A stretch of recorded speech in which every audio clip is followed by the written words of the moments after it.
الحمد لله رب العالمين. الحمد لله الخالق البرية، الصلاة والسلام على سيدنا محمد معلم البشرية وعلى آله وصحبه وسلم تسليما كثيرا مزيدا. اللهم صل وسلم على رسولك سيدنا وحبيبنا ومصطفانا ومرشدنا محمد صلى الله عليه وسلم.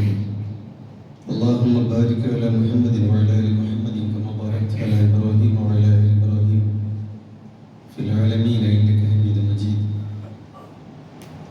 يا أيها الإخوان والأخوات أوصيكم وإياي أولا بنفسي تقوى الله. أعوذ بالله من الشيطان الرجيم. بسم الله الرحمن الرحيم.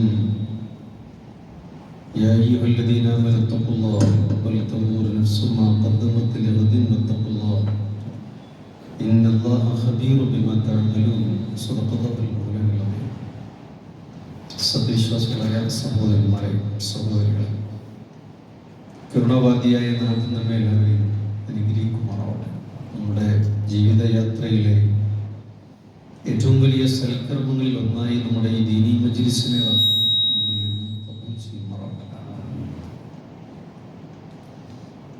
ദുനിയാവെന്ന് പറഞ്ഞാൽ അത് കർമ്മഭൂമിയാണ്, പണിയെടുക്കാനുള്ള സ്ഥലമാണ്.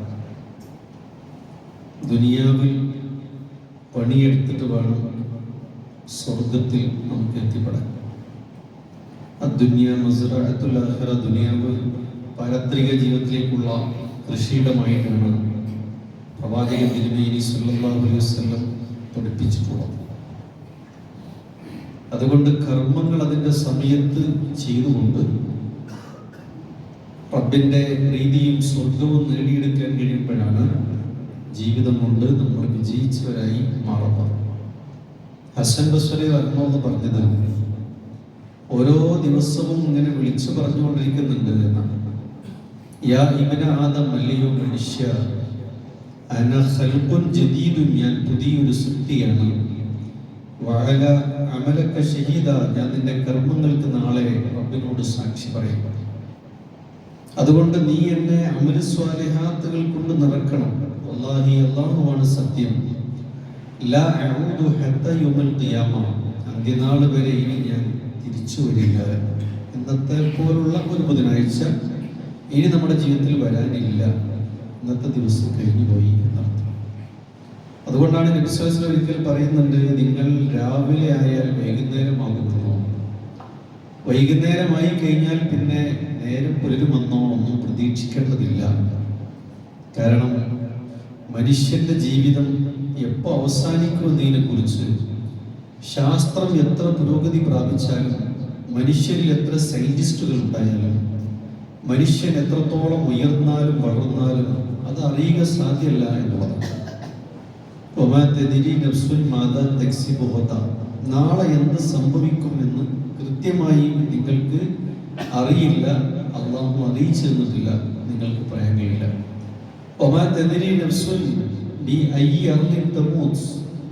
ഭൂമിയുടെ ഏത് കോണിൽ വെച്ച്, എവിടെ വെച്ച്, എന്ന് നിങ്ങൾ മരിക്കും, എങ്ങനെ മരിക്കും എന്നുള്ളതും അള്ളാഹു സുബ്ഹാനഹു വ തആല നിങ്ങൾക്ക് അറിയിച്ചു തന്നിട്ടില്ല.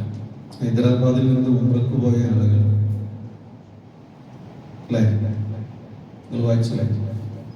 മദീനയുടെ തൊട്ട് മുമ്പാണ് ആക്സിഡന്റിൽ പെട്ടിട്ട് പോയ ആളുകൾ മുഴുവൻ അള്ളാഹുവിൻ്റെ ഉത്തരം നൽകേണ്ടി വന്നിരിക്കണം. ഇൻഷാ അല്ലാഹ് അവരെ ജന്നത്തുൽ ബഖീയിലാണ് മറമാടുന്നത്, മദീനയിലേക്ക്. അല്ലെങ്കിലും അവർ സ്വർഗ്ഗത്തിലാണ്. ലബ്ബൈക അല്ലാഹുമ്മ ലബ്ബൈക ലബ്ബൈക ലാ ശരീക ലക ലബ്ബൈക എന്ന തൽബിയത്തുമായി വരുന്നവരുടെ കൂട്ടത്തിൽ നാളെ മഹ്ശറിൽ അവരുണ്ടോ. അല്ലാഹു അവരുടെ പാപങ്ങളൊക്കെ പുറത്ത്, കർമ്മങ്ങളൊക്കെ സ്വീകരിച്ച് സ്വർഗം നൽകി നാഥൻ അവരെ സൽക്കരിക്കുമാറാവട്ടെ. അവരുടെ കുടുംബാംഗങ്ങൾ അനുഭവിക്കുന്ന വിഷമങ്ങളും പ്രയാസങ്ങളും വാർത്ത കേട്ട് നമ്മളൊക്കെ അനുഭവിക്കുന്ന വിഷമങ്ങളെക്കാൾ എത്ര ഇരട്ടിയാണ്. അല്ലാഹു അവരുടെ കുടുംബാംഗങ്ങൾക്ക് വേണ്ടത്ര സമാധാനവും സ്വസ്ഥതയും സമാധാനവും സക്കീനത്തും അല്ലാഹു സുബ്ഹാനഹു വ തആല അവർക്ക് പ്രദാനം ചെയ്യുമാറാവട്ടെ. അപ്പൊ നമ്മളിങ്ങനെ ജീവിച്ചു കൊണ്ടേയിരിക്കുകയാണ്. എപ്പോഴാണ് റബ്ബിന്റെ വിളി വരുന്നത്? ആ സമയത്ത് നമ്മൾ പോയേ പറ്റും. കുറെ ആളുകൾ അങ്ങനെ പോയിട്ടുണ്ട്. മരണപ്പെട്ടു പോയ ആളുകളുടെ ഖബറൊക്കെ സന്ദർശിക്കുവാനും മരണപ്പെട്ടവരെ കുറിച്ച് ഓർമ്മ ഉണ്ടാകുവാനും മരിച്ചവരുടെയൊക്കെ അവസ്ഥ എന്താണ് എന്ന് ചിന്തിക്കുവാനും ഞാനും ഇന്നല്ലെങ്കിൽ നാളെ മരിച്ചു കഴിഞ്ഞാൽ എന്തായിരിക്കും എൻ്റെ അവസ്ഥ എന്ന് ഓർക്കുവാനും ഒക്കെ എത്രത്തോളമാണ് നമ്മൾ സമയം കണ്ടെത്തുന്നത് അത്രത്തോളം നമ്മുടെ ജീവിതം പരിശുദ്ധമായി തീരും എന്ന് നമ്മൾ മനസ്സിലാക്കും. ഇപ്പൊ മറ്റന്നാളൊക്കെ വെള്ളിയാഴ്ച വരാൻ പോവാണ്. ഓരോ കർമ്മങ്ങൾ നമ്മൾ ചെയ്യുമ്പോഴും ഓരോ ദിവസത്തെയും സൽക്കർമ്മം കൊണ്ട് നിറക്കുമ്പോഴും ചില ദിവസങ്ങളെ അതുപോലെ തന്നെ ചില മാസങ്ങളെ ഒക്കെ അല്ലാഹു സുബ്ഹാനഹു വ തആല വിശുദ്ധമാക്കി തന്നത് എന്തിനാണ്? അവിടെ നമ്മൾ കൂടുതൽ കർമ്മങ്ങൾ ചെയ്ത് റബ്ബുമായി എടുക്കാൻ 12 മാസങ്ങളിൽ 4 മാസത്തെ പരിശുദ്ധമാക്കി തന്നിട്ടുണ്ട്. ആ മാസങ്ങൾ ചെയ്യുന്ന കർമ്മങ്ങൾക്ക് അല്ലാഹു സുബ്ഹാനഹു വ തആല പ്രത്യേക പ്രതിഫലം നൽകുന്നതാണ്. സൂര്യൻ ഉദിക്കുന്ന ദിവസങ്ങളിൽ ഏറ്റവും ശ്രേഷ്ഠമായ ദിവസമാണ് മറ്റന്നാൾ വരാനുള്ള വെള്ളിയാഴ്ച. വെള്ളിയാഴ്ചയിൽ ദിക്റുകളും ദുആകളും സ്വലാത്തും വർദ്ധിപ്പിക്കുക എന്ന് പറയുന്നത് സുന്നത്തായ കാര്യമാണ്. സൂറത്ത് കഹ്ഫ് ഓതുന്ന ഒരാൾക്ക് അടുത്ത വെള്ളിയാഴ്ച വരെ അല്ലാഹു പ്രത്യേകമായ ഒരു വെളിച്ചം നൽകുന്നുള്ളതാണ്. പ്രസംഗിക്കുകയാണെങ്കിൽ ആ പ്രസംഗം ഉഷാറാവും, ക്ലാസ് എടുക്കുകയാണെങ്കിൽ ഉഷാറാവും, ഒരു മീറ്റിംഗിൽ അഭിപ്രായം പറയുന്നത് ഉഷാറാവും, കച്ചവടത്തിൽ ഒരു വെളിച്ചം ഉണ്ടാവും, ബന്ധങ്ങളിലും സ്വഭാവങ്ങളിലും ഒക്കെ ഒരു വെളിച്ചം അല്ലാഹു സുബ്ഹാനഹു വ തആല നൽകും എന്ന് പറയുന്നു. അതുകൊണ്ട് ആ വെള്ളിയാഴ്ച ദിവസത്തെ പരമാവധി ഉപയോഗപ്പെടുത്താൻ 4 വിശുദ്ധ മാസങ്ങൾ നമ്മൾ ഉപയോഗപ്പെടുത്താൻ. ഇങ്ങനെ ഓരോ മാസത്തെയും വിശ്വാസി സ്വീകരിക്കേണ്ടത് പ്രാർത്ഥിച്ചുകൊണ്ടാണ്. ഓരോ മാസവും വന്നോ ഇല്ലേ എന്നറിയാൻ ആകാശത്തേക്ക് നോക്കുകയാണ്. അപ്പൊ ചന്ദ്രക്കല കാണുമ്പോൾ നമ്മൾ റബ്ബിനോട് പ്രാർത്ഥിക്കണം എന്നുള്ളതാണ്. ഓരോ മാസപ്പിറവി കാണുമ്പോൾ ഷഹാദത്തുകളിൽ നമ്മളെ ഈമാനിനൊന്ന് പുതുക്കി ഇസ്ലാമിനെ കുറിച്ച് ഒന്നും കൂടെ ഒന്ന് അയവിറക്കി നിർഭയത്വവും സമാധാനവും ചോദിക്കുന്ന പ്രാർത്ഥനയാണ്. ഓരോ ചന്ദ്രമാസ പിറവി കാണുമ്പോഴും നമ്മൾ പ്രാർത്ഥിക്കുന്ന പ്രാർത്ഥന. ഇങ്ങനെ ഓരോ ദിവസത്തെയും നമ്മൾ സ്വീകരിക്കേണ്ടത് പ്രാർത്ഥിച്ചുകൊണ്ടാണ്. اللهم بك أصبحنا وبك أمسينا وبك نحيا وبك نموت وإليك النشور. നിന്നെ കൊണ്ടാണ് റബ്ബേ ഈ പ്രഭാതമുണ്ടായത്, പ്രദോഷമുണ്ടാകുന്നത് നിന്നെ കൊണ്ടാണ്, ഞാൻ ജീവിക്കുന്നത് നിന്നെ കൊണ്ടാണ്, മരിക്കുന്നത് നിന്നെ കൊണ്ടാണ്, നിന്നിലേക്കാണ് എനിക്ക് മടങ്ങി വരാനുള്ളത്. ഓരോ ദിവസത്തെയും സ്വീകരിക്കുക മാത്രമല്ല, സ്വീകരിച്ച ദിവസത്തെ യാത്ര അയക്കേണ്ടതും പ്രാർത്ഥിച്ചുകൊണ്ടാണ് എന്ന് സയ്യിദുനാ റസൂലുള്ളാഹി സ്വല്ലല്ലാഹു അലൈഹി വസല്ലം പഠിപ്പിച്ചു. اللهم بك أمسينا وبك أصبحنا وبك نحيا وبك نموت وإليك المصير എന്ന് പറഞ്ഞുകൊണ്ടാണ് ഒരു ദിവസത്തെ നമ്മൾ യാത്ര അയക്കേണ്ടത് എന്നുള്ളതാണ്. അപ്പൊ നമ്മളൊരു ദിവസത്തെ നന്നായിട്ട് നമുക്ക് കർമ്മം ചെയ്തിട്ട് സ്വീകരിക്കാൻ കഴിയും. അതുകൊണ്ടാണ് സുബഹിന്റെ മുമ്പ് തന്നെ എഴുന്നേറ്റ് തഹജ്ജുദ് നമസ്കരിക്കുന്ന ശീലം നമുക്കുണ്ടാകണം. നമ്മുടെ സങ്കടങ്ങളും നമ്മുടെ പ്രയാസങ്ങളും നമ്മുടെ ബുദ്ധിമുട്ടുകളുടെയും മുഴുവൻ പാണ്ടക്കെട്ടുകളും റബ്ബിന്റെ മുന്നിലേക്കിട്ട് റബ്ബിനോട് കരഞ്ഞ് ഇതുമ്പി പ്രാർത്ഥിക്കണം. ഇൽഹാമോട് കൂടി പ്രാർത്ഥിക്കണം എന്നാണ് പണ്ഡിതന്മാരെ പറയുന്നത്. കുട്ടികളെ കൂട്ടിയിട്ട് നമ്മുടെ സൂപ്പർ മാർക്കറ്റിലേക്ക് കയറുമ്പോൾ എല്ലാം ഉണ്ടാവും അവിടെ. അപ്പൊ കുട്ടി എന്തെങ്കിലും ഒരു സാധനം കിട്ടാൻ വേണ്ടി നമ്മളെ ചെറിയ കുട്ടി വാശി പിടിച്ച് കരയും. വാങ്ങി കൊടുക്കൂല എന്ന് കണ്ട ഇരുന്നിട്ട് കാല് വെറുതിട്ടായിരുന്നു. ചിലപ്പോ കമിഴ്ന്ന് കടന്ന് കരഞ്ഞ് ആ കാര്യം നേടിയെടുക്കുന്നത് പോലെ സുന്നത്ത് നമസ്കാരത്തിന്റെ സുജൂദിൽ കരഞ്ഞ് റബ്ബിനോട് ആവശ്യമുള്ളത് തേടി ചോദിച്ച് കരഞ്ഞ് മുസല്ല നനച്ച് റബ്ബിൽ നിന്ന് വാങ്ങിയെടുക്കാനുള്ളത് നിങ്ങൾ വാങ്ങിയെടുക്കണം എന്ന് നബി സല്ലല്ലാഹു അലൈഹി വസല്ലം പഠിപ്പിച്ചിട്ടുണ്ട്. അല്ലാഹുമ്മ ബാരിക് ഉമ്മത്തി ഫീ ബുകൂരിഹാ, എൻ്റെ ഉമ്മത്തിനെ നീ പ്രഭാതത്തിൽ അനുഗ്രഹിക്കണേ നാഥ എന്ന് നബി സല്ലല്ലാഹു അലൈഹി വസല്ലം പ്രാർത്ഥിച്ചിട്ടുണ്ട്. സുബഹിക്ക് എഴുന്നേൽക്കുന്നവർക്ക് ആ ബർക്കത്ത് കിട്ടും. തഹജ്ജുദ് നമസ്കരിച്ചുകൊണ്ടാണ് ഒരു ദിവസത്തെ സ്വീകരിക്കുന്നെങ്കിൽ അവർ വിചാരണ കൂടാതെ നാളെ സ്വർഗ്ഗത്തിൽ വരും. പരലോകത്ത് അല്ലാഹു ചോദിക്കുന്ന ചോദ്യമാണ് ഐനല്ലദീ തതജഫ ജുനൂബുഹും അനിൽ മദാജിഅ. കിടപ്പറ വെടിഞ്ഞ് പുതപ്പ് മാറ്റിയിട്ട് തണുപ്പാകട്ടെ ചൂടാകട്ടെ എഴുന്നേറ്റ് നമസ്കരിച്ചവരെവിടെ, തഹജ്ജുദ് നമസ്കരിച്ചവരെവിടെ എന്ന് ചോദിക്കുമ്പോൾ യഖൂമൂന, അവർ എഴുന്നേറ്റ് നിൽക്കുമ്പോൾ ഹും ഖലീലുൻ, അവർ കുറച്ച് പേര് മാത്രമേ ഉണ്ടാവൂ. യദ്ഖുലൂനൽ ജന്നത, അവർ സ്വർഗ്ഗത്തിൽ പ്രവേശിക്കും ബിഗൈരി ഹിസാബ്, വിചാരണ കൂടാതെ. അല്ലാഹു സുബ്ഹാനഹു വ തആല എല്ലാ കർമ്മങ്ങളും, എല്ലാ ഫർളുകളും സുന്നത്തുകളും ദായിമായി ചെയ്യുന്ന, ദിവസവും ചെയ്യുന്ന, മുടങ്ങാതെ ചെയ്യുന്ന സത്യവിശ്വാസികളിൽ അല്ലാഹു നമ്മെ ഉൾപ്പെടുത്തി അനുഗ്രഹിക്കുമാറാകട്ടെ. അപ്പോൾ നമ്മുടെ കർമ്മങ്ങൾ, കിട്ടുന്ന അവസരങ്ങൾ പരമാവധി ഉപയോഗപ്പെടുത്തിയിട്ട് ഓരോ ദിവസത്തെയും അമൽ സ്വാലിഹാത്തുകൾ കൊണ്ട് നിറക്കണമെന്നാണ് ആദ്യമായി തന്നെ പറയാനുള്ളത്.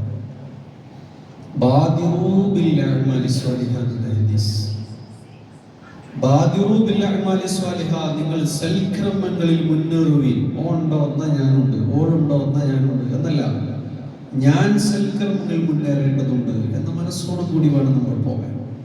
എല്ലാ കാര്യങ്ങളും അങ്ങനെ തന്നെ. അത് വളരെ പ്രധാനപ്പെട്ട പ്രാർത്ഥനകളൊക്കെ അല്ലാഹു സുബ്ഹാനഹു വ തആല സ്വീകരിക്കുന്ന സമയത്ത് തന്നെ അല്ലാഹുവോട് പ്രാർത്ഥിക്കാൻ നമുക്ക് കഴിയണം. ഓരോ വക്ത നമസ്കാരത്തിന് ശേഷം ഇരുന്നിട്ട് ഓനും എണീറ്റ് പോയി, ഓനും പോയി, മറ്റവനും പോയി, എന്നാ ഞാനും പോട്ടെ, ഓണോല് പോട്ടെ, ഓണോല് അവനവന്റെ പണി നോക്കി പോട്ടെ, ഓരോ പണിക്ക് പോവുകയാണ് അതോടെ പറഞ്ഞ പോലെ അങ്ങനെ പണി നോക്കി പോട്ടെ. നമുക്ക് റബ്ബിനോട് പറയാനില്ലേ, നമുക്ക് റബ്ബിനോട് ചോദിക്കാനില്ലേ, നമുക്ക് റബ്ബിൽ നിന്ന് ഇനിയും വാങ്ങാനില്ലേ? ആ സമയത്ത് നമ്മൾ നന്നായിട്ട് ഉപയോഗപ്പെടുത്തണം. പ്രാർത്ഥനയോളം റബ്ബുമായി നമ്മൾ അടുപ്പിക്കുന്ന മറ്റൊന്നുമില്ല. റബ്ബിന്റെ പരിഗണന ഒരു വിശ്വാസിക്ക് ലഭിക്കണമെങ്കിൽ പ്രാർത്ഥന അനിവാര്യമാണ് എന്ന് സൂറത്ത് ഫുർഖാനിൽ സത്യവിശ്വാസികളോട് നബിയെ പറയുക, നബിയെ പറയുക, സത്യവിശ്വാസികളോട് പറയുക. എന്താ പറയേണ്ടത്?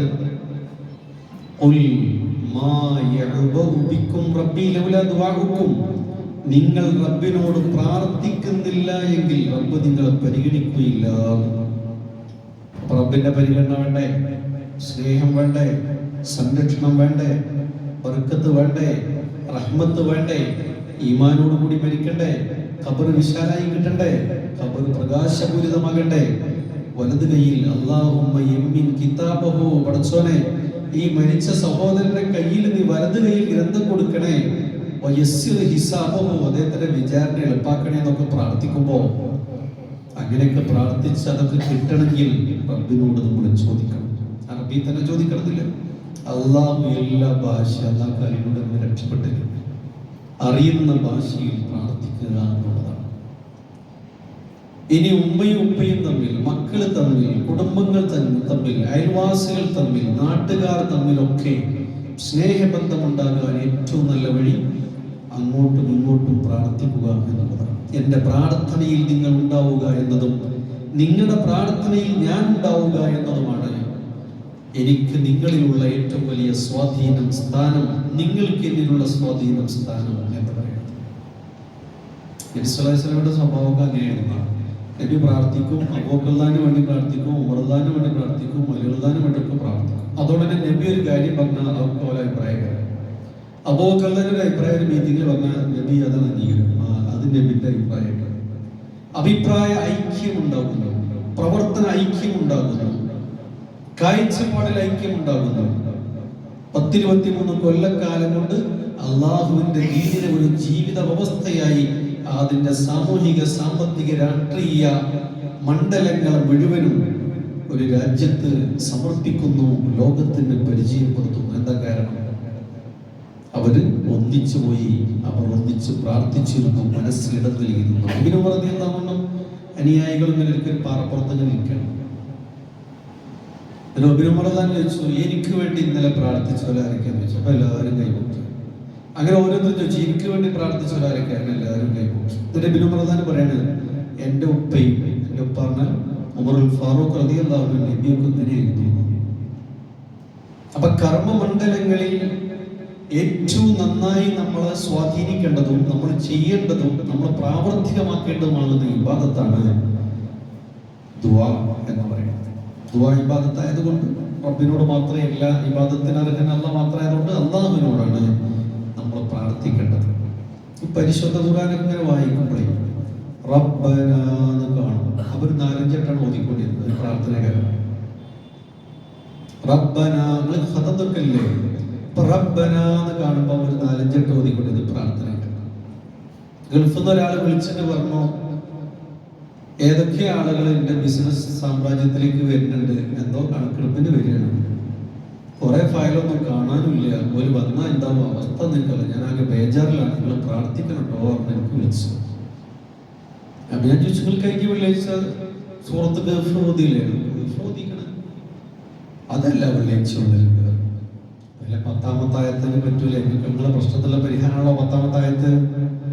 റബ്ബനാ ആതിനാ മിൻ ലദുൻക റഹ്മ വഹയ്യി ലനാ മിൻ അംരിനാ റശദാ.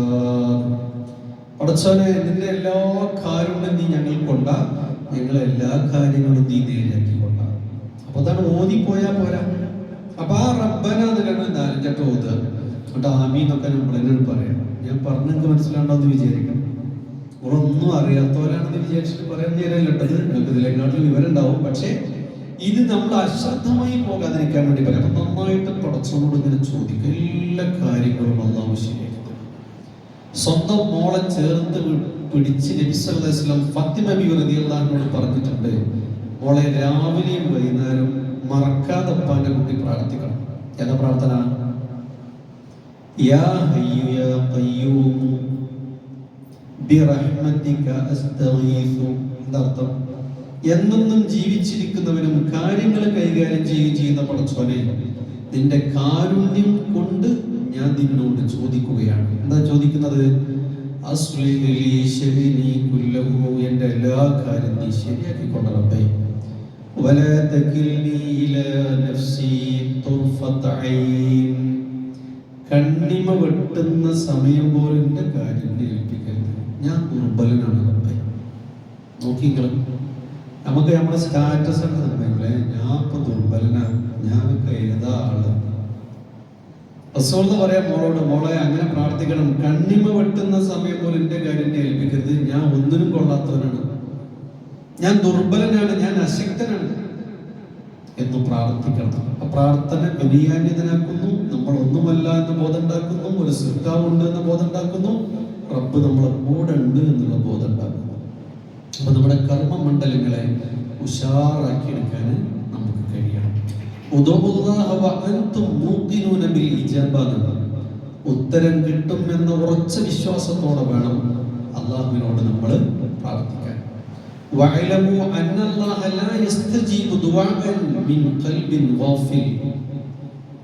അശ്രദ്ധമായ മനസ്സോടെ പ്രാർത്ഥിക്കുന്നവർക്ക് അള്ളാഹു ഉത്തരം നൽകുകയില്ല. ഉറങ്ങാതെ പ്രാർത്ഥിക്കണം, മനസ്സാന്നിധ്യത്തോടുകൂടി പ്രാർത്ഥിക്കണം, ഒന്നുകൂടി പ്രാർത്ഥിക്കണം, ഖിബലക്ക് നേരെ തിരിഞ്ഞ് പ്രാർത്ഥിക്കണം, വാതിൽ കുറ്റിയിട്ട് ഒറ്റക്കൊക്കെ ഇരിക്കണം. റബ്ബിനോട് സംവദിക്കാനും സംസാരിക്കാനും ആവശ്യപ്പെടാനുമുള്ള സമയം നമ്മൾ കൃത്യമായിട്ട് കണ്ടെത്തണം. റബ്ബനാ ആതിനാ മിൻ ലദുൻക റഹ്മ വഹയ്യി ലനാ മിൻ അംരിനാ റശദാ. ഇതുപോലെ എല്ലാവിധ റഹ്മത്തിനും വേണ്ടി ബർക്കത്തിന് വേണ്ടി കച്ചവടത്തിൽ, കൃഷിയിൽ, ജോലി കാര്യങ്ങളിൽ, വീട്ടുകാര്യങ്ങളിൽ, മക്കളുടെ കാര്യത്തിൽ, വിദ്യാഭ്യാസ കാര്യത്തിൽ, മക്കളുടെ കല്യാണ വിഷയത്തിൽ, അതൊക്കെയാണ് ഈ പറഞ്ഞത്. നമ്മളെല്ലാ കാര്യങ്ങളും ശരിയാക്കി തരുന്നതാണ്. നമ്മളുമായി ബന്ധപ്പെട്ട എല്ലാ കാര്യങ്ങളും റബ്ബിനോട് ചിന്തിക്കണം. നബി സല്ലല്ലാഹു അലൈഹി വസല്ലം പറഞ്ഞു, തന്റെ അടിമ എന്നിലേക്ക് ഉയർത്തിയ കരങ്ങൾ, അല്ലാഹു പറയാണ്, എന്റെ അടിമ എന്നിലേക്ക് ഉയർത്തിയ കരങ്ങൾക്ക് ഉത്തരം നൽകാതിരിക്കുക എന്നത് അള്ളാഹുവിന് ലജ്ജയുള്ള കാര്യമാണ്. എന്താ മനസ്സിലായി? ചോദിച്ചാൽ ഉത്തരം കിട്ടും. കൈകൾ ഉയർത്തിയിട്ട് ആത്മാർത്ഥമായിട്ട് പടച്ചവനോട് ചോദിക്കണം എന്നർത്ഥം. അപ്പൊ മനസ്സാന്നിധ്യത്തോടു കൂടി എന്നുള്ളതാണ് നമ്മുടെ വിഷയം. മനസ്സാന്നിധ്യത്തോടു കൂടി വേണം എല്ലാ കർമ്മങ്ങളും ചെയ്യാൻ. നാം മരിച്ചവർക്ക് വേണ്ടി പ്രാർത്ഥിച്ചാൽ, പ്രയാസങ്ങൾ അനുഭവിക്കുന്നവർക്ക് വേണ്ടി നമ്മൾ പ്രാർത്ഥിച്ചാൽ, ആർക്ക് വേണ്ടി നമ്മൾ പ്രാർത്ഥിച്ചാൽ, മനസ്സാന്നിധ്യത്തോടുകൂടി നമ്മൾ പ്രാർത്ഥിച്ചാൽ, അല്ലാഹു റസൂൽ പറയാണ്, മരണപ്പെട്ടു പോയ നിങ്ങളുടെ ഉമ്മാർക്കും ഉപ്പാർക്കും വേണ്ടി നിങ്ങൾ പ്രാർത്ഥിച്ചാൽ എന്നാണ്. വെള്ളത്തിൽ മുങ്ങിത്താങ്ങാൻ പോകുന്ന ഒരാൾക്ക് കിട്ടുന്ന ഒരു കയറ് പോലെയാണ്. കയറെന്നോ കമ്പെന്നോ എന്താണ്, ട്യൂബാണെങ്കിൽ ട്യൂബ് ആയിക്കോട്ടെ. അപ്പൊ ഈ ഏരിയയിലാണല്ലോ ട്യൂബ് എല്ലാം അറിയാം. ഒരാൾ മുങ്ങിത്താവാണ്, മരിക്കാനായിരിക്കുമ്പോ രക്ഷപ്പെടുത്താൻ ഒരു ട്യൂബ് ഇട്ട് കൊടുക്കുന്നത് പോലെയാണ് മരിച്ചു പോയവർക്ക് വേണ്ടി നമ്മൾ ആത്മാർത്ഥമായി പ്രാർത്ഥിക്കുന്നത് എന്നാണ്. എന്തെങ്കിലും മനസ്സിലായി? മരിച്ചു കഴിഞ്ഞാൽ കുറേ കടമ്പകൾ കടക്കാനുണ്ട്, കുറേ ചെക്ക് പോസ്റ്റുകളുണ്ട്. അവിടുന്ന് രക്ഷപ്പെടണമെങ്കിൽ വലതുൻ സ്വാലിഹുൻ യദ്ഉ ലഹു എന്നതാണ്. 10 മക്കളെ പ്രസവിച്ചിട്ടും കാര്യമില്ല, പ്രാർത്ഥിക്കുന്ന ഒരു മകനുണ്ടെങ്കിൽ അതാണ് നിങ്ങളുടെ ഏറ്റവും വലിയ സമ്പാദ്യം എന്നതാണ്.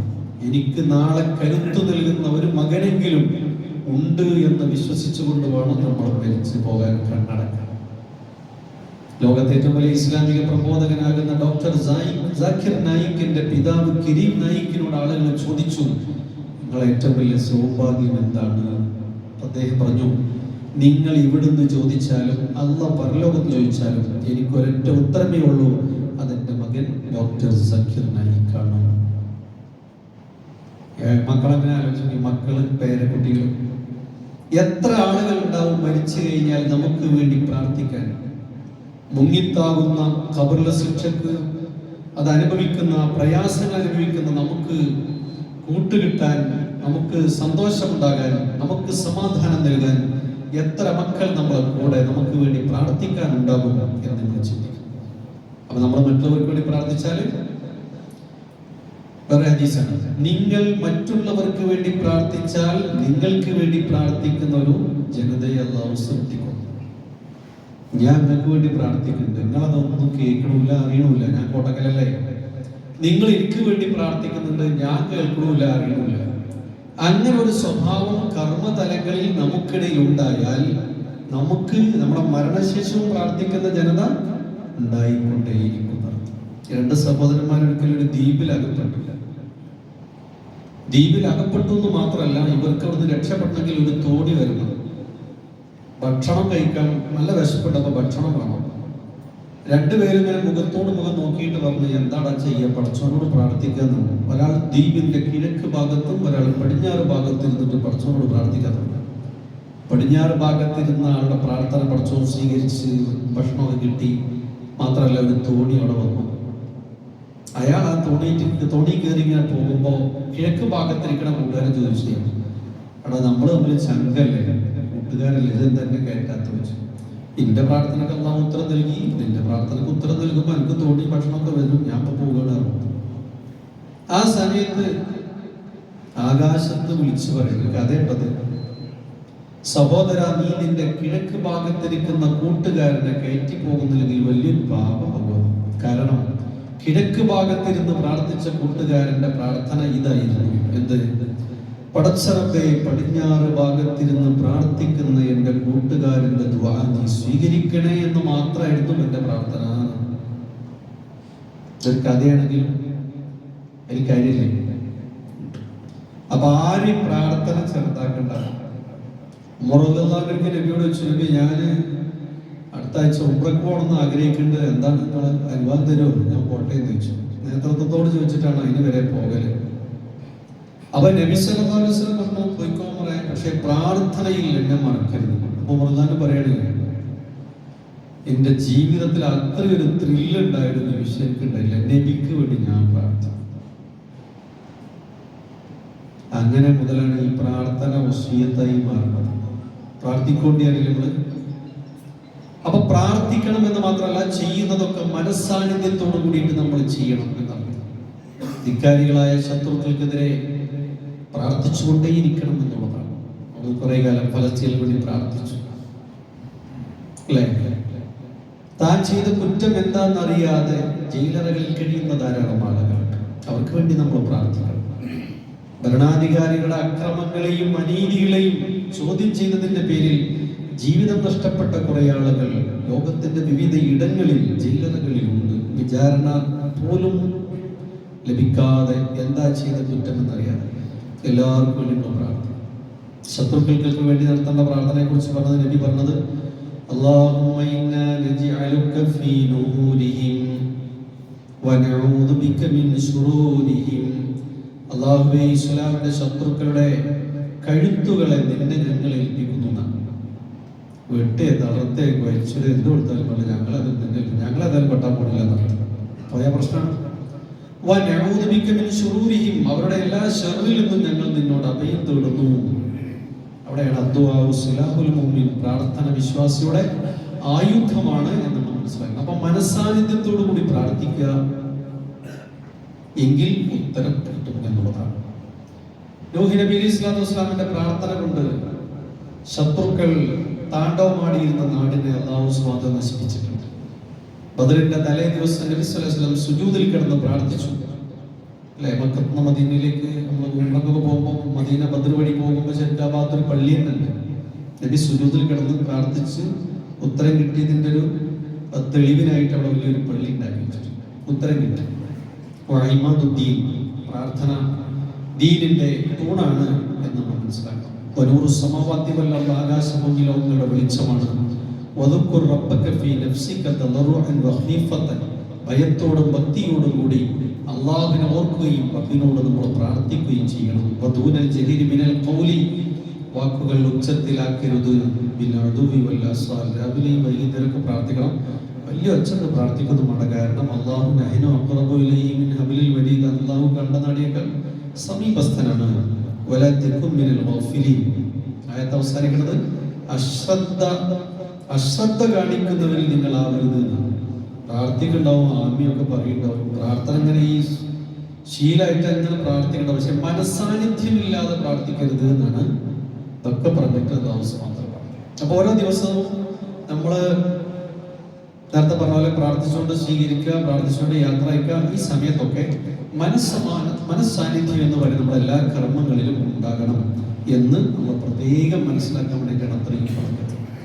ഈ പ്രാർത്ഥനക്കാണെങ്കിലും നമ്മുടെ കർമ്മങ്ങൾക്കൊക്കെ അല്ലാഹു ഉത്തരം നൽകണമെങ്കിൽ റസൂൽ സ്വല്ലല്ലാഹു അലൈഹി വസല്ലം പറഞ്ഞത് ചോദിച്ചു, നബി ഞാൻ കുറെ പ്രാർത്ഥിക്കലുണ്ട്, കുറച്ചുകൂടെ ഉത്തരം കിട്ടാൻ വേണ്ടി പ്രത്യേകിച്ച് വല്ല ശ്രദ്ധയും വേണോ?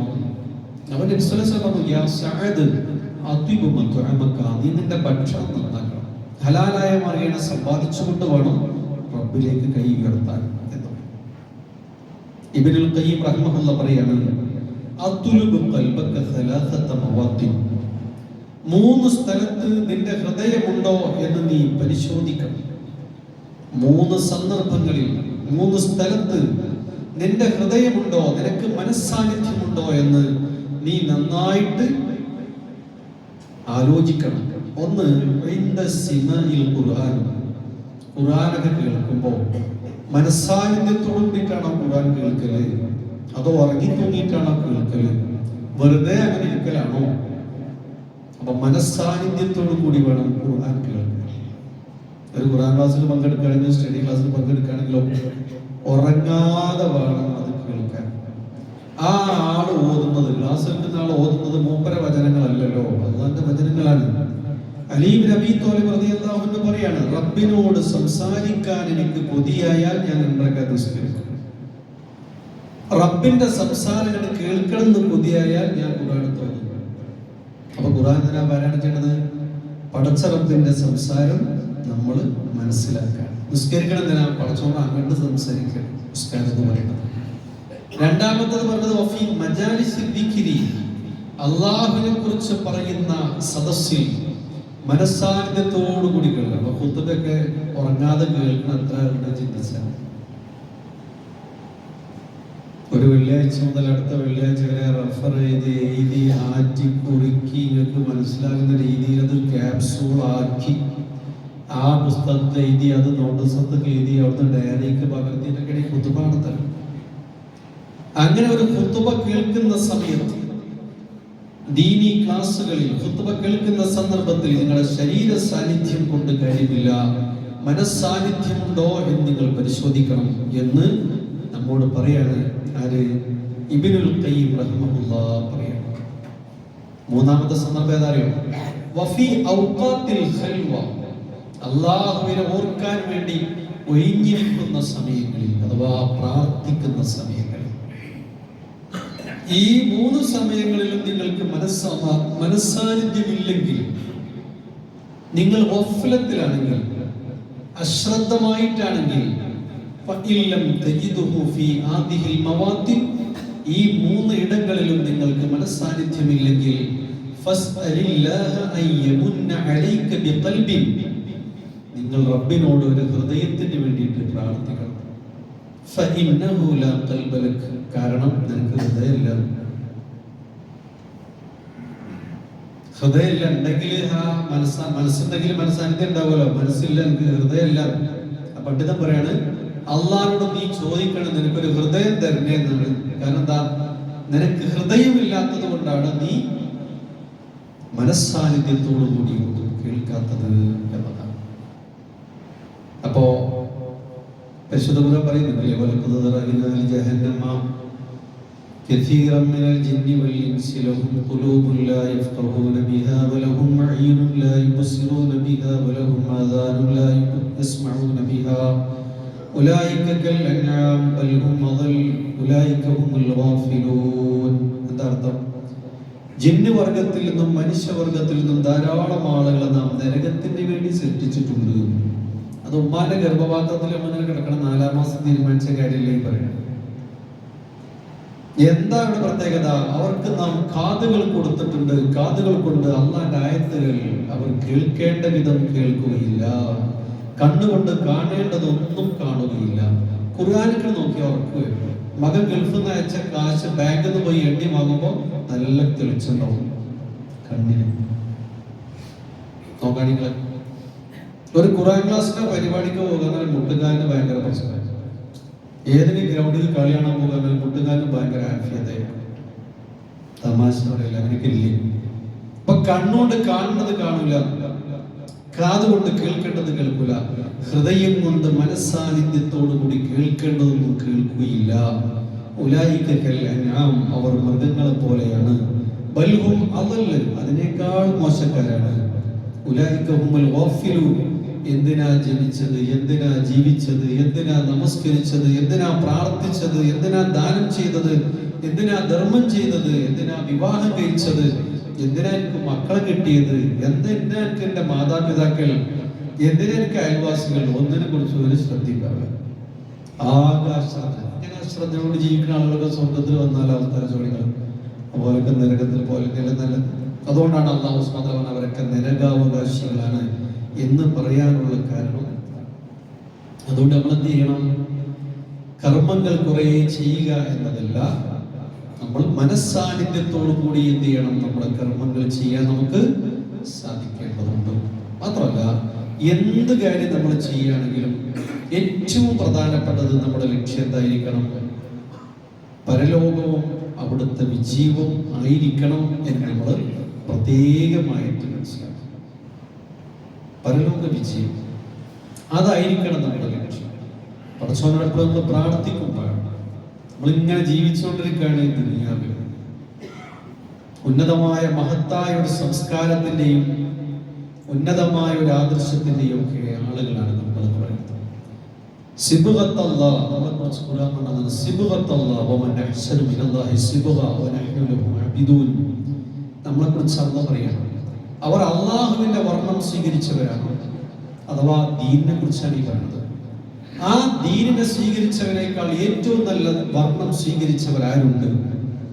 അവരെല്ലാവരും ഒന്നടങ്കം എപ്പോഴും പറയും വനഹ്നു ലഹു അബിദൂൻ, ഞങ്ങൾ ഞങ്ങളുടെ റബ്ബിന്റെ വർണ്ണം സ്വീകരിച്ചവരാണ്, ഈ ദീനിന്റെ ആളുകളാണ്, റബ്ബിന് ഞങ്ങൾ കീഴ്പ്പെട്ടവരാണ് എന്ന് പറയും. ഏതാണ് ഈ വർണ്ണം എന്ന് വെച്ചാൽ ഇസ്ലാമാണ്, ദീനാണ് നടത്തുന്നത്. ഈ ആയത്ത് അവതരിക്കാൻ കാരണം കാര്യങ്ങൾ, ജൂതന്മാര് ക്രിസ്ത്യാനികളൊക്കെ അവരുടെ മതത്തിലേക്ക് വരുന്ന ആളുകളെയും ജനിച്ച പുതിയ കുട്ടികളെയൊക്കെ മതത്തിൽ ചേർക്കാൻ വേണ്ടി ഒന്ന് വെള്ളത്തിൽ മുക്കിയെടുക്കും. ആമോദിസ മുക്കാന്നൊക്കെ എന്ന് പറയും. അറബിയിൽ ഇസ്തിബാ എന്ന് പറയും. ബാപ്റ്റിസം എന്ന് ഇംഗ്ലീഷിൽ അതിനെ കുറിച്ച് പറയും. ആമോദിസ. അപ്പൊ ഒരു വ്യക്തിയെ വെള്ളത്തിൽ നിന്ന് തല മുക്കി എടുക്കുന്നതോട് കൂടിയിട്ട് അയാൾ ക്രൈസ്തവ സഭയിൽ അംഗമായി എന്നതാണ്. അപ്പൊ അള്ളാഹ് പറയണത് കണ്ടിട്ട്, ഈ ചടങ്ങുകളിൽ എന്തിരിക്കുന്നു? അള്ളാഹുവിന്റെ വർണ്ണം സ്വീകരിക്കുകയാണ് വേണ്ടത്. അത് ഏതാണ്? അതിങ്ങനെ ഏതെങ്കിലും കുറച്ച് വെള്ളത്തിൽ തല മുക്കി എടുക്കലല്ല, അള്ളാഹുവിന്റെ അടിമത്തം മാർഗം അംഗീകരിച്ചുകൊണ്ട് ജീവിക്കലാണ്. ആ വർണ്ണം സ്വീകരിച്ചാൽ അങ്ങനെ ആ വർണ്ണം സ്വീകരിച്ചവരാണ് സ്വഹാബത്ത്. അവരെ കുറിച്ചാണ് ഈ ആയത്ത്. അവർ വിശ്വസിച്ചവരെ പോലെ നിങ്ങളും വിശ്വസികളാവുകയും എങ്കിൽ റസൂലുള്ളാഹിന്റെ കാലത്തെ സ്വഹാബത്ത് ഹിദായത്തിലായതുപോലെ നിങ്ങളും ഹിദായത്തിലാകും. അഫമൻ കാന മുഅ്മിനൻ കമൻ കാന ഫാസിഖൻ ലാ യസ്തവൂൻ. വിശ്വാസിയും അതുപോലെ തന്നെ ഫാസിഖും തുല്യമാവുകയില്ലല്ലോ. അഫനജഅലുൽ മുസ്ലിമീന കൽ മുജ്രിമീൻ. കുറ്റവാളികളും മുസ്ലിങ്ങളും സമന്മാരാകുമോ എന്ന് അല്ലാഹു സുബ്ഹാനഹു വ തആല നമ്മോട് ചോദിച്ചുകൊണ്ടിരിക്കുന്നു. ആ ആദർശ മാർഗത്തിൽ എപ്പോഴും നിലകൊള്ളാൻ വേണ്ടിയിട്ടാണ് നമ്മോട് സൂറത്തുൽ കാഫിറൂനും സൂറത്തുൽ ഇഖ്ലാസും അല്ലാഹു പറഞ്ഞത്. എത്ര സന്ദർഭങ്ങളിൽ? 4 സന്ദർഭങ്ങളിൽ ദിവസം ഈ 2 സൂറത്ത് ഓതണം. എന്തിന്? അള്ളാഹുവിന്റെ ഈ വർണ്ണത്തിൽ നിന്ന്, ഈ ദീനിൽ നമ്മൾ തെറ്റിപ്പോകാതിരിക്കാൻ വേണ്ടിയിട്ട്. സുബൈക്കുമുള്ള സുന്നത്ത് നിസ്കാരത്തില് ഫസ്റ്റ് റക്അത്തിൽ കാഫിറൂൻ, രണ്ടാമത്തേല് അള്ളാഹു അല്ലാത്ത ഒരാളെയും ഞങ്ങൾ ആരാധിക്കുകയില്ല. കാഫിറൂനിൽ പറയാം അള്ളാഹു മാത്രമാണ് ആരാധ്യൻ. സൂറത്ത് ഇഖ്ലാസ്. മഗ്‌രിബിന് ശേഷം സുന്നത്ത് നിസ്കാരത്തിൽ ഈ 2 സൂറത്താണ് ഓതേണ്ടത്. വിത്തർ അവസാനിപ്പിക്കണം ഈ 2 സൂറത്ത് ഓതിയിട്ടാണ്. ഉറങ്ങുന്നതിന് മുമ്പും ഈ 2 സൂറത്ത് ഓതണം. ഈ സൂറത്തുൽ കാഫിറൂൻ ഓതണമെന്നാണ്. എന്നിട്ട് ഉറങ്ങാൻ പാടുള്ളൂ. ഇത് ദായിമായി ഞാൻ ഇവിടെ ചെയ്താൽ റസൂലുള്ളാഹി പറയാണ് ബറാഅത്തുൻ മിനശ് ശിർക്കി, എല്ലാ ശിർക്കിൽ നിന്നും അവർക്ക് കാവൽ ലഭിക്കും. അല്ലാഹു സുബ്ഹാനഹു വ തആല അവർക്ക് പ്രത്യേകമായ കാവൽ കൊടുക്കുന്നു. അതുകൊണ്ട് ആദർശത്തെയും കർമ്മങ്ങളെയും ഒക്കെ അഭിമാനപൂർവ്വം കാത്തുസൂക്ഷിക്കുവാൻ നമുക്ക് കഴിയണം. പ്രാർത്ഥിക്കണം, അല്ലാഹുമ്മ ഫദനി ബിൽ ഇസ്ലാമി ഖായിമ, പടച്ചവനെ എൻ്റെ നിൽപ്പിൽ നീ എൻ്റെ ഇസ്ലാമിനെ സംരക്ഷിച്ചു തരണം. വഹ്ഫദ്നി ബിൽ ഇസ്ലാമി ഖാഇദ, എൻ്റെ ഇരിപ്പിലും. വഹ്ഫദ്നി ബിൽ ഇസ്ലാമി റാഖിദ, എൻ്റെ ഉറക്കിലും. വലാ തുസമ്മിത് ബി അദുവൻ വലാ ഹാസിദ, ഇസ്ലാമിന്റെ ഓരോ നിയമങ്ങളും നിർദ്ദേശങ്ങളും ഒക്കെ ഞാൻ കാറ്റിൽ പറത്തി ഒഴിവാക്കി ഇസ്ലാമിന്റെ ശത്രുക്കൾക്ക് സന്തോഷമുണ്ടാകുന്ന ഒരവസ്ഥ എൻ്റെ കർമ്മങ്ങളിൽ നിന്ന് ഉണ്ടാകരുത് പഠിച്ചു. തട്ടം ഒക്കെ ഇട്ട് കഴിഞ്ഞാൽ പ്രശ്നം തട്ടം വേണ്ട, തൊപ്പി പ്രശ്നം തൊപ്പി വേണ്ട, താടിയാണ് പ്രശ്നം പറയുമ്പോൾ ആയിക്കോട്ടെ ഞാൻ ക്ലീൻ ചെയ്തോളാം. ഇങ്ങനെ പറഞ്ഞിട്ട് ഇസ്ലാമിന്റെ എല്ലാ ചിഹ്നങ്ങളിലും ശത്രുക്കൾക്ക് വേണ്ടി അടിയറവ് വെച്ച് അങ്ങനെ പോകുന്ന ഒരവസ്ഥയിൽ നിന്ന് എന്നെയും എൻ്റെ ദീനിനെയും നീ കാത്തുരക്ഷിക്കണേ എന്ന് പറഞ്ഞു. കാലം മാറിയാലും ക്യാമ്പസ് മാറിയാലും കൂട്ടുകാർ മാറിയാലും നാട്ടുകാർ മാറിയാലും നമ്മുടെ ആദർശ മാർഗത്തിൽ നമ്മൾ മാറാൻ പാടില്ല. ഇസ്ലാം എന്ന് പറഞ്ഞാൽ തന്നെ പ്രാക്ടിക്കൽ ലൈഫിൽ കൊണ്ടിട്ടാണ്. ഈമാൻ എന്ന് പറഞ്ഞാൽ എന്താണ്? വിശ്വാസകാര്യവുമായി ബന്ധപ്പെട്ടതാണ്. അതുകൊണ്ട് ആരൊക്കെ എന്തൊക്കെ പറഞ്ഞാലും ജനങ്ങൾ എന്താണോ അതിൻ്റെ കൂടെ പോകുന്നവരായിട്ട് നമ്മൾ മാറരുത് എന്നാണ്. ഉണ്ടല്ലോ. എന്നാൽ ദുനിയാവിൽ ചില കാര്യങ്ങൾ കിട്ടാൻ വേണ്ടിയിട്ട് എന്ത് ചെയ്യും? നമ്മളൊക്കെ മുസ്ലിങ്ങളാണെന്ന് പറയും. ദുനിയാവിലെ ദീനിന്റെ കാര്യം കിട്ടാൻ വേണ്ടി നമ്മൾ മുസ്ലിങ്ങൾ അറിയും. എന്നാലും ഭൗതിക കാര്യങ്ങൾ കിട്ടാൻ വേണ്ടിയിട്ട് ഞങ്ങൾ വെറുതെ പോയതാ, പള്ളിക്ക് വെറുതെ പോയതാണ്. വൈദാഖീലലഹും, അവരോട് പറയപ്പെട്ടാൽ വൈദാ ലഖുല്ലദീന ആമനു, സത്യവിശ്വാസികളെ കണ്ടുമുട്ടിയാൽ ഇവർ പറയും ഖാലു ആമന്ന, ഞങ്ങൾ വിശ്വസിച്ചിരിക്കുന്നു. വൈദാ ഖലൗ ഇലാ ശയാത്തീനിഹിം, അവിടുന്ന് പോയി ഓരോരോ കൂട്ടുകാരന്മാരെ തൊള്ള കൈവച്ചാൽ പറയും ഖാലു ഇന്നമാക്കും, ഞങ്ങൾ നിങ്ങൾ ആൾക്കാർ തന്നെയാണ്. ഇന്നമാ നഹ്നു മുസ്തഹ്ദിഊൻ, ഞങ്ങൾ ഓരോ വെറുതെ പരിഹസിക്കാൻ വേണ്ടിയിട്ട് ഓരോ പരിപാടി പകർത്താൻ അറിയാം. ആ ഒരവസ്ഥ നമുക്ക് ഉണ്ടാകരുത് എന്നർത്ഥം. നമ്മുടെ കാഴ്ചപ്പാട് അള്ളാഹു റസൂലിന്റെ കാര്യം പറഞ്ഞാൽ കേൾക്കുക, അനുസരിക്കുക എന്നുള്ളത് വളരെ പ്രധാനപ്പെട്ട കാര്യമാണ്. സിൻഫാനി മിൻ ഉമ്മത്തി, ഒരു ഹദീസിൽ കാണാൻ പറ്റും എൻ്റെ ഉമ്മത്തിൽ വരാനിരിക്കുന്ന 2 വിഭാഗങ്ങളുണ്ട്. അതിൽ ഒന്നെന്താന്ന് വെച്ചാൽ എന്താണ്? നിസാഉൻ കാസിയാത്തുൻ ആരിയാത്തുൻ മാഹിലാത്തുൻ മീലാത്തുൻ ലാ യദ്ഖുൽനൽ ജന്ന വലാ യജിദുന റീഹഹാ. അവര് ആരാണ്? വസ്ത്രം ധരിക്കുന്ന സ്ത്രീകളാണ്. വസ്ത്രം ധരിച്ചാലും ധരിക്കാത്തതുപോലെയാണ്. കൊഞ്ചിക്കൊഴിഞ്ഞ് സംസാരിക്കുന്നവരാണ്. ഇങ്ങനെ പോകുന്ന ആളുകൾ സ്വർഗത്തിൽ പ്രവേശിക്കുകയില്ല. സ്വർഗത്തിന്റെ വാസന പോലും അവർക്ക് ലഭിക്കുകയില്ല എന്നുള്ളതാണ്.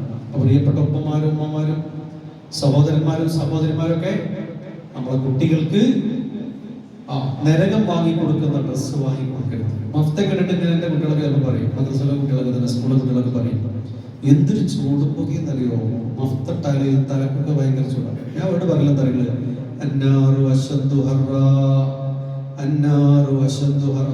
ഏറ്റവും ചൂട് പുകയും ഏറ്റവും കരിച്ചിലും കണ്ടാൽ എന്താ? നരകത്തിന്റെ ചൂട് അത് കഠിനാണ് മക്കളെ. അതുകൊണ്ട് ഇപ്പൊ കുറച്ച് അപ്പൊ ചൂട് പുകയാണ്. താങ്കൾ മഫ്തട്ടാറിന് എന്തായി വിളിച്ചത് പിന്നെ സാധാ പോലെ.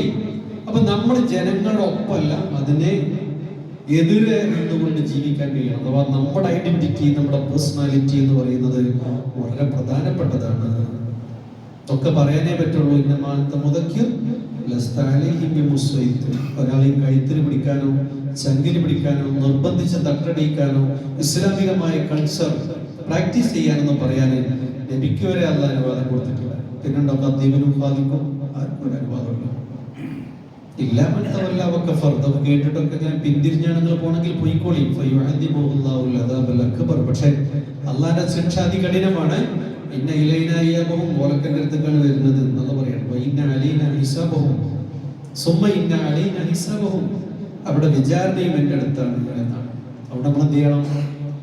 എല്ലാ കർമ്മങ്ങളും മനസ്സാന്നിധ്യത്തോടും ചെയ്യണമെന്ന് മാത്രമല്ല, അള്ളാഹുവിന്റെ ദീനിനെ നിലനിർത്തിക്കൊണ്ട് വേണം നമ്മൾ പോകാൻ. അള്ളാഹുവിന്റെ ദീനിന്റെ ലക്ഷണമൊത്ത പ്രവർത്തകന്മാരായി മുസ്ലിങ്ങളായി ജീവിക്കാൻ നമുക്ക് എല്ലാവർക്കും കുടുംബത്തോടെ സാധിക്കണം. ഇനി നമ്മളെ എല്ലാ കർമ്മങ്ങളുടെയും പരമലക്ഷ്യത്തെ കുറിച്ച് പറയാൻ അവസാനിപ്പിക്കണം. നമ്മുടെ ജീവിതത്തിന്റെ പരമലക്ഷ്യം അള്ളാഹിന്റെ പ്രീതിയും പരലോകത്തെ സ്വർഗവും ആയിരിക്കണം. ജീവിതയാത്രയിൽ ഈ ലക്ഷ്യം മറന്ന് നമുക്ക് പോകാൻ പാടില്ല. അതുകൊണ്ടാണ് നമ്മുടെ മനസ്സ് ചിലപ്പോൾ ഈ ലക്ഷ്യം മറന്നു പോകുമ്പോൾ മനസ്സിനെ ഓർമ്മപ്പെടുത്താനുള്ള പ്രാർത്ഥനയാണ് റബ്ബനാ ആതിനാ ഫിദ് ദുനിയ ഹസന വഫിൽ ആഖിറതി ഹസന വഖിനാ അദാബന്നാർ. പടച്ചോനെ, ഈ ലോകത്തും എല്ലാ സൗഭാഗ്യങ്ങളും നൽകണം. ഉടൻ തന്നെ നമ്മൾ മനസ്സിനോട് പറയാം, ദുനിയാവ് മാത്രമല്ല ലക്ഷ്യം. വഫിൽ ആഖിറതി ഹസന, പരലോകത്തും എല്ലാ നന്മയും തരണം. വഖിനാ അദാബന്നാർ, നരകമോചനം നൽകണം. കർമ്മങ്ങളൊക്കെ ചെയ്യുമ്പോൾ പരലോകത്തെ ലക്ഷ്യം വെച്ചുകൊണ്ട് ചെയ്യണം. അള്ളാഹിന്റെ പ്രീതി പതിവിൽ ആഗ്രഹിച്ചു. ഒരു സ്വഹാബി ഒരിക്കലും വന്നിട്ട് എന്നോട് ചോദിച്ചു, ഞാൻ ആരും അറിയാതെ കുറേ കർമ്മങ്ങൾ ചെയ്യുന്നുണ്ട്, അള്ളാഹിന്റെ പ്രീതി പതിവിൽ മാത്രം ആഗ്രഹിച്ചാൽ ചെയ്യാറുള്ളത്. പക്ഷെ ഞാൻ ചെയ്ത സൽക്കർമ്മൊക്കെ ആൾക്കാരെ അറിയുന്നുണ്ട്. അറിയുന്ന ആളുകൾ അങ്ങാടിയിൽ ഇതിങ്ങനെ പറയുമ്പോൾ ഞാൻ അതിലെ പോകുന്നത് കേൾക്കുമ്പോൾ എനിക്കൊരു സന്തോഷം ഉണ്ടാവാറുണ്ട്. അപ്പൊ എന്റെ കർമ്മങ്ങളൊക്കെ അവസ്ഥ എന്താവും? അപ്പൊ അവതരിച്ച ആയത്തെ കാര്യങ്ങൾ സൂറത്ത് കഹ്ഫിലെ 110-ാമത്തെ ആയത്ത്, അവസാനത്തെ ആയത്ത്.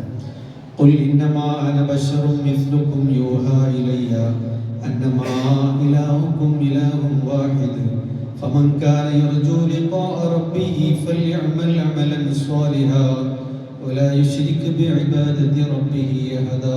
അതിനർത്ഥം, ഞാൻ പറയൂ നബിയെ, ഞാൻ ഒരു മനുഷ്യൻ മാത്രമാണ്. നിങ്ങളെ കർമ്മങ്ങൾ അള്ളാഹ് സ്വീകരിച്ചിട്ടുണ്ടെന്ന് അറിയാനുള്ള കഴിവൊന്നും എനിക്ക്.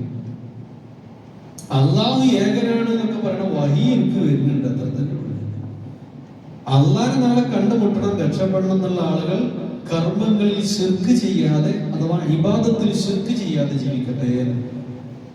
ഞാൻ പറഞ്ഞാൽ നിങ്ങൾ അള്ളാഹിന്റെ പ്രീതി പതിവരെ ആഗ്രഹം ചെയ്തിട്ടുണ്ട്. നമ്മളൊരാൾക്ക് 500, 1000, 2000, 5000 കൊടുത്താലേ അള്ളാഹിന്റെ പ്രീതി പതിവരെ മാത്രം ആഗ്രഹിച്ച് കൊടുത്തു പോന്നാൽ മതി. ചിലപ്പോൾ നമ്മൾ എന്ത് പറയുന്നുണ്ട്, കൊടുത്തിട്ട് വലിയ ഉപകാരം കേട്ടോ കാക്കാ, ഞാനിത് മറക്കൂലട്ടോ പറയുമ്പോൾ നമ്മളെന്താ പറയാ, നമ്മളവിടെ അള്ളാഹിനെ പറയേണ്ടത്. ഇതൊന്നും ഞാൻ തരുന്നതല്ലടാ, അള്ളാഹ് തരുന്നതാണ് എന്ന് പറഞ്ഞ അള്ളാഹിനെ കുറിച്ചുള്ള വിശ്വാസം അവര് കൊടുത്തു പോന്നാൽ മതി. പക്ഷെ അവരെന്താ പറയലേ, ഒന്നും വേണ്ട, അല്ല പ്രാർത്ഥന മതി. അതുവരെ ചോദിക്കരുത്. അതുവരെ നമ്മുടെ റബ്ബിഹില്ലാക്കെതിരല്ല. ഞാൻ നമുക്കൊരു സഹായം തരും, അതിനുള്ള കൂലി എനിക്ക് ആര് തരണം? അള്ളാഹ് തരണം പരിപൂർണമായിട്ട്. നിങ്ങൾ പ്രാർത്ഥിച്ചോളി, പക്ഷെ ഞാൻ പ്രാർത്ഥന പോലും ചോദിക്കരുത്. റബ്ബിന്റെ വജ്ഹല്ലാത്ത ഒന്നും വിചാരിച്ചുകൊണ്ട് ഒരു കർമ്മം ചെയ്യരുത്. വമൻ തസദ്ദഖ യുറാഹി ഫഖദ് അശ്റക. അള്ളാഹിന്റെ പ്രീതി പ്രതിഫലം ആഗ്രഹിക്കാതെ മറ്റെന്തെങ്കിലും ആഗ്രഹിച്ച് നിങ്ങൾ എന്ത് കർമ്മം ചെയ്താലും ഫഖദ് അശ്റക, അവൻ മുശ്രിക്കായി. സയ്യിദുനാ റസൂലുള്ളാഹി സ്വല്ലല്ലാഹു അലൈഹി വസല്ലം. നമ്മുടെ കർമ്മങ്ങളുടെ പ്രചോദനം എന്തായിരിക്കണം? സ്വർഗ്ഗമായിരിക്കണം. നിങ്ങൾ ആലോചിച്ച് നോക്കൂ, നമ്മുടെ വാക്കുകളെയും നമ്മുടെ പ്രവർത്തനങ്ങളെയും നമ്മുടെ ജീവിതത്തെയും ഒക്കെ ഈ ലക്ഷ്യത്തിന് വേണ്ടി നമ്മൾ ക്രമീകരിക്കണം. അള്ളാഹ് ഇങ്ങനെ കാത്തിരിക്കുക, അള്ളാഹ് ഇങ്ങനെ വിളിച്ചുകൊണ്ടിരിക്കുകയാണ്. അള്ളാഹ് സ്വർഗത്തിലേക്ക് വിളിച്ചുകൊണ്ടിരിക്കുകയാണ്. റസൂൽ സല്ലല്ലാഹു അലൈഹി വസല്ലം ശുപാർശയ്ക്ക് വേണ്ടി നമ്മളെ കാത്തിരിക്കണം. നിങ്ങൾ ആ വെയിറ്റിംഗ് ഒന്ന് ആലോചിക്കണം. കുടുംബത്തിൽ നിന്നും മരിച്ചുപോയ കുഞ്ഞു മക്കൾ നമ്മളെ ചുറ്റും തവാഫ് ചെയ്ത് കളിക്കാൻ വേണ്ടിയിട്ട് കാത്തിരിക്കുകയാണ്. അപ്പൊ എല്ലാവരും നമ്മളങ്ങനെ കാത്തിരിക്കണം. അപ്പൊ നമ്മുടെ ലക്ഷ്യം എന്താവണം? സ്വർഗ്ഗമായിരിക്കണം. അപ്പൊ ആ കാത്തിരിപ്പുകളൊന്നും വെറുതെ ആകരുത്. അള്ളാഹ് കാത്തിരിക്കുന്നു, റസൂലുള്ളാഹ് കാത്തിരിക്കുന്നു, മരണപ്പെട്ടു പോയവരും നമ്മളെ കാത്തിരിക്കുന്നു. അതിന് നമ്മുടെ ലക്ഷ്യം എന്താവണം? സ്വർഗം ലക്ഷ്യം വെച്ചിട്ടാവണം നടത്തുന്നത്. നമ്മുടെ ജീവനും ജീവിതവും ആരോഗ്യവും ആയുസ്സും കഴിവുകളൊക്കെ ഈ വലിയ ലക്ഷ്യത്തിന് വേണ്ടിയിട്ട് സമർപ്പിക്കാൻ നമുക്ക് കഴിയണം. അതിനാണ് തഖ്വ എന്നൊക്കെ പറയാം. അപ്പൊ അങ്ങനെ തഖ്വയുള്ളവരായിട്ട് നമുക്ക് മാറാൻ കഴിയണം. ഒന്ന് രണ്ട് ഹദീസ് കൊണ്ട് അവസാനിപ്പിക്കുകയാണ്. നബി സല്ലല്ലാഹു അലൈഹി വസല്ലം പറയുന്നുണ്ട്, മൻ കാനത്തി ദുനിയ അക്ബറു ഹമ്മിഹി, ഒരാളുടെ ഏറ്റവും വലിയ ജീവിത ലക്ഷ്യം, മുഖ്യമായ ലക്ഷ്യം ദുനിയാവായാൽ ഫലൈസ മിനല്ലാഹി ഫീ ഷൈഇൻ, അല്ലാഹുവിന്റെ അടുത്ത് അയാൾക്ക് ഒന്നും ഒരു വിലയുമില്ല. അയാൾ അല്ലാഹുവിന്റെ വട്ടപ്പൂജയാണ് നിർത്തും. ലാ യുബാലില്ലാഹു ബി അയ്യി വാദിൻ മിൻ ഔദിയത്തി ദുനിയ ഹലക, ദുനിയാവിന്റെ ഏത് താഴ്വരയിൽ വെച്ച് ആ മനുഷ്യൻ നശിച്ചാലും അള്ളാഹ്ക്ക് യാതൊരു പ്രശ്നമില്ല. അപ്പൊ ദുനിയാവ് നമ്മുടെ പ്രധാനപ്പെട്ട ലക്ഷ്യമാകരുത്. അതുകൊണ്ടാണ് 5 നേരത്തെ നമസ്കാരത്തിന് ശേഷം പ്രാർത്ഥിക്കണം, അല്ലാഹുമ്മ ലാ തജ്അലിദ് ദുനിയാ അക്ബറ ഹമ്മിനാ, പടച്ചവനെ ഞങ്ങളുടെ ഏറ്റവും പ്രധാനപ്പെട്ട ലക്ഷ്യം, മുഖ്യ ലക്ഷ്യം ദുനിയാവാക്കരുത് റബ്ബേ. ആദ് ഗോത്രം, സമൂദ് ഗോത്രം, ലൂത്ത് നബിയുടെ ജനതയുടെയൊക്കെ മുഖ്യ ലക്ഷ്യം എന്തായിരുന്നു? ഫിറൗന്റെ മുഖ്യ ലക്ഷ്യം എന്തായിരുന്നു? നൂഹ് നബിയുടെ ജനതയുടെ മുഖ്യ ലക്ഷ്യം എന്തായിരുന്നു? ദുനിയാവായിരുന്നു. എന്റെ അവസാനം അള്ളാഹ് ചെയ്തത് ദുനിയാവിലാണ് കൊടുത്തു. ദുനിയാവാണ് കൊടുത്ത് പരമാവധി ഒരു അവസാനം ആ ദുനിയാവിൽ തന്നെ കബറാക്കി. ആഖിറത്തിൽ എന്താ ഉണ്ടാവുക? ഒന്നുണ്ടാവില്ല. അപ്പൊ ദുനിയാവ് മുഖ്യ ലക്ഷ്യമായി ജീവിക്കാൻ പാടില്ല എന്നാണ്. അങ്ങനെ ദുനിയാവ് മുഖ്യ ലക്ഷ്യമായിട്ട് ജീവിക്കുന്നവർക്ക് അള്ളാഹു 3 ശിക്ഷകൾ അയക്കുന്നുണ്ട്. ഓരോരുത്തരും സ്വയം വിലയിരുത്തി നോക്കട്ടോ. 3 ശിക്ഷകൾ അയക്കും. ഒന്ന്, ഫറഖല്ലാഹു അലൈഹി അംറഹു, അള്ളാഹു അവന്റെ എല്ലാ കാര്യങ്ങളും ശിഥിലമാക്കുന്നുണ്ട്. ഒരു അച്ചടക്കമില്ലാത്ത ജീവിതം, പൊങ്ങച്ച പ്രകടനം, വാരി പിടിച്ച ജീവിതം, എപ്പോഴും ടെൻഷൻ, എത്ര കിട്ടിയാലും ടെൻഷൻ തീരാത്ത അവസ്ഥ, എല്ലാവർക്കും ഓനൊരു പ്രശ്നക്കാരൻ, കുടുംബത്തിലും പ്രശ്നം, പെരുമാറ്റം മോശം, കുടുംബത്തിനും വെറുപ്പ്, ഒരടുക്കും ചിട്ടയില്ലാത്ത ജീവിതം അല്ലാഹു സുബ്ഹാനഹു വ തആല ആർക്ക്? ദുനിയാവിനെ മാത്രം ലക്ഷ്യം വെച്ച് ജീവിക്കുന്ന ഒരാൾക്ക് റബ്ബ് അയക്കുന്ന 1ാമത്തെ ശിക്ഷ. അല്ലാഹു കാത്തിരക്ഷിക്കുമാറാവട്ടെ. അഖ്ലദ ഇലൽ അർദി വത്തബഅ ഹവാഹു ഫമസലുഹു കമസലിൽ കൽബി. അല്ലാഹു പറയാ സൂറത്ത് അറാഫിൽ, ഈ ദുനിയാവിന്റെ പിന്നാലെ പാഞ്ഞിട്ട് നിസ്കരിക്കാനും സമയമില്ല, നോമ്പെടുക്കാനും സമയമില്ല, ഒരു ജനസേവനക്കാരുടെ ഒരു ഒഴിവുമില്ല, ഇങ്ങനെ പായണം. അവരെ കുറിച്ച് അല്ലാഹു പറയണം, അവർ ദുനിയാവിലെ നായയെ പോലെ. നായക്ക് ഭയങ്കര ബിസി ആയിട്ടാണല്ലോ നായ ഇരുന്ന് മൂത്രയിക്കാണ്ട്, നിന്നുകാണ്ട് മൂത്രയിച്ച് പിന്നെ ഓടാണ്. ഇതുപോലെയാണ് ദുനിയാവിനെ ലക്ഷ്യം വെച്ച ആളുകൾ എന്ന്. 2ാമത്തെ ശിക്ഷ കാര്യങ്ങൾ, അവന്റെ മുന്നിൽ ഇങ്ങനെ പട്ടിണി ദാരിദ്ര്യം ഇങ്ങനെ അല്ലാഹു ഇങ്ങനെ കൊണ്ടുവന്നു. അത് കൊടുക്കണ്ടോ, അത് കൊടുക്കണ്ടോ, അങ്ങനെ ചെയ്യണ്ടോ, ഞാൻ പട്ടിണിയിലാവട്ടോ, പ്രയാസത്തിലാവട്ടോ, എനിക്ക് ടെൻഷൻ ഉണ്ടാവട്ടോ, എനിക്ക് കുടുംബം എന്നെ സഹായിക്കാറുണ്ടാവട്ടോ, അങ്ങനെ പറഞ്ഞവരെങ്ങനെ പേടിപ്പിക്കും. മനസ്സിൽ പട്ടിണി, ധനം ഒരു ലഹരിയായിട്ട് മാറുക, മക്കൾ ഉണ്ടായാലും ടെൻഷൻ, മക്കൾ ഇല്ലെങ്കിലും ടെൻഷൻ, ഒന്നും ചെലവഴിക്കാനും തോന്നില്ല, കിട്ടുമ്പോൾ തന്നെ പേറി, ചെലവഴിക്കുമ്പോൾ അതിലേറെ ഭയം, ഇങ്ങനെ ഒരു പ്രത്യേകമായ അവസ്ഥയിലേക്ക് എത്തും. ഈ പള്ളിന്റെ മദ്രസിന്റെ കളക്ഷനൊക്കെ ചെന്നാൽ ചിലപ്പോൾ അവന്റെ പയരം കേൾക്കുമ്പോൾ കളക്ഷൻ നടത്തിയ പൈസ കൊടുക്കട്ടെ എന്ന് തോന്നിപ്പോകും. മുഖ്യ ലക്ഷ്യമായി കണ്ട് ജീവിക്കുന്ന ആളുകൾക്ക് കൊടുക്കുന്ന 2ാമത്തെ ശിക്ഷയാണ് പറഞ്ഞത്. 3ാമത്തെ ശിക്ഷ, വലം യഹ്ദീഹി മിനദ് ദുനിയ ഇല്ലാ മാ കുതിബ ലഹു എന്നാണ്. ഇവൻ എത്രയൊക്കെ ദുനിയാവ് സമ്പാദിക്കാൻ ഓടിയാലും അള്ളാഹ് വിധിച്ചതേ ഒരു കിട്ടുള്ളൂ. ഇനി അള്ളാഹ് വിധിച്ചാൽ തന്നെ അത് അനുഭവിക്കാനുള്ള ഒരു അവസരം അള്ളാഹ് കൊടുക്കില്ല. അപ്പോൾ പഴയ കാലമൊക്കെ എന്തൊക്കെ ആലോചിക്കണത് പട്ടിണിന്റെ കാര്യമാണ്, തിന്നല്ലാതെ. അപ്പൊ തിന്നാനൊക്കെ ഉണ്ട്, അപ്പോൾ അതിന് ഷുഗറൊക്കെ, പ്രഷറൊക്കെ, കൊളസ്ട്രോളൊക്കെ, അല്ലേ? അങ്ങനെ അങ്ങനെ അങ്ങനെ. അപ്പൊ അല്ലാഹു സുബ്ഹാനഹു വ തആല നമുക്ക് തരാൻ വിചാരിച്ച് തിന്നിട്ടേ നമ്മൾ മരിക്കും. കുടിക്കേണ്ട അത്രയും ലിറ്റർ വെള്ളം കുടിച്ചിട്ട് തന്നെ മരിക്കും. പിന്നെന്താ ദുനിയാവിന്റെ പിന്നാലെ ഓടിയിട്ട് എന്തൊക്കെ? എത്ര ഓടിയാലും എന്തെല്ലാം വാരി പിടിച്ചാലും 6 അടി മണ്ണല്ലാതെ വേറെ നമ്മൾ കിട്ടാനില്ല എന്ന് നമ്മൾ മനസ്സിലാക്കണം. ഇനി ദുനിയാവിനെ ലക്ഷ്യമാക്കിയവന്റെ അവസ്ഥ പറയാം. ആഖിറത്തിനെ ലക്ഷ്യമാക്കിയാൽ എന്തൊക്കെ കിട്ടുക? നമ്മൾ പറയാൻ അവസാനിപ്പിക്കണം. മൻ കാനത്തിൽ ആഖിറത്തു നിയ്യത്തുഹു, ഒരാളുടെ ജീവിതത്തിന്റെ കർമ്മങ്ങളുടെ പരമമായ ലക്ഷ്യം പരലോക വിജയമായാൽ അല്ലാഹു സുബ്ഹാനഹു വ തആല പറയാണ്, എന്താ ലക്ഷ്യം? സ്വർഗ്ഗം എനിക്ക് നഷ്ടപ്പെടരുത്, എന്ത് വില കൊടുത്ത് എന്റെ സ്വർഗ്ഗം എനിക്ക് വാങ്ങണം, റസൂലിന്റെ ചാരത്ത് എനിക്ക് ഇരിക്കണം, സ്വഹാബത്തിനിടയിൽ എനിക്ക് ജീവിക്കണം, ആദർശമാർഗത്തിൽ രക്തസാക്ഷികളായിട്ടുള്ള സുമയ്യ ബിവി റളിയല്ലാഹു അൻഹയും ആസിയ ബീവി റളിയല്ലാഹു അൻഹയെ കാണണം, എല്ലാവരുടെയും കൂടെ എനിക്ക് നിലകൊള്ളണം. ചില മുഖങ്ങൾ നാളെ പരലോകത്ത് പ്രകാശിക്കുമ്പോൾ, റബ്ബിന്റെ പ്രകാശം തട്ടി പ്രകാശിക്കുമ്പോൾ എന്റെയും എൻ്റെ കുട്ടികളുടെയും കുടുംബത്തിന്റെയും മുഖങ്ങൾ പ്രകാശിക്കണം. ഇങ്ങനെ ലക്ഷ്യം വെച്ച് പോകുന്ന ആളുകളെ കുറിച്ച് അല്ലാഹ് പറഞ്ഞത് ജമഅല്ലാഹു ലഹു അംറഹു എന്നാണ്. അല്ലാഹു അവരുടെ എല്ലാ കാര്യങ്ങളും അവർക്ക് ഒരുമിച്ച് കൂട്ടിക്കൊടുക്കും. അങ്ങനെ പറഞ്ഞാല് നിസ്കരിക്കാനും സമയമുണ്ടാവും, പ്രാർത്ഥിക്കാൻ സമയമുണ്ടാവും, ഖുർആൻ പാരായണത്തിന് സമയമുണ്ടാവും, ജനസേവനക്കാരുടെ സമയമുണ്ടാവും, തഹജ്ജുദ് നിസ്കരിക്കാൻ സമയമുണ്ടാവും, എന്തെങ്കിലും യോഗങ്ങൾ ഉണ്ടെങ്കിൽ വാരാന്ത്യ യോഗമോ മാസത്തിലെ യോഗമോ എല്ലാത്തിനും സമയമുണ്ടാവും, കമ്മിറ്റി ആയി യോഗത്തിൽ പങ്കെടുക്കാൻ സമയമുണ്ടാവും, മഹലിന് വേണ്ടി പങ്കെടുക്കാൻ സമയമുണ്ടാവും. എല്ലാ കാര്യവും ആഖിറത്ത് ലക്ഷ്യമായവന് എല്ലാ കാര്യങ്ങളും അല്ലാഹു ഒരുമിച്ച് കൂട്ടിക്കൊടുക്കും. രണ്ടാമത്തെ അവന് കിട്ടുന്ന സൗഭാഗ്യം എന്താ അറിയോ? അവന്റെ മനസ്സിനുള്ള എപ്പോഴും ഇങ്ങനെ ഐശ്വര്യം നൽകും. ടെൻഷനില്ലാത്ത ജീവിതം, ഉള്ളതിൽ തൃപ്തിപ്പെട്ട് അങ്ങനെ ജീവിക്കും.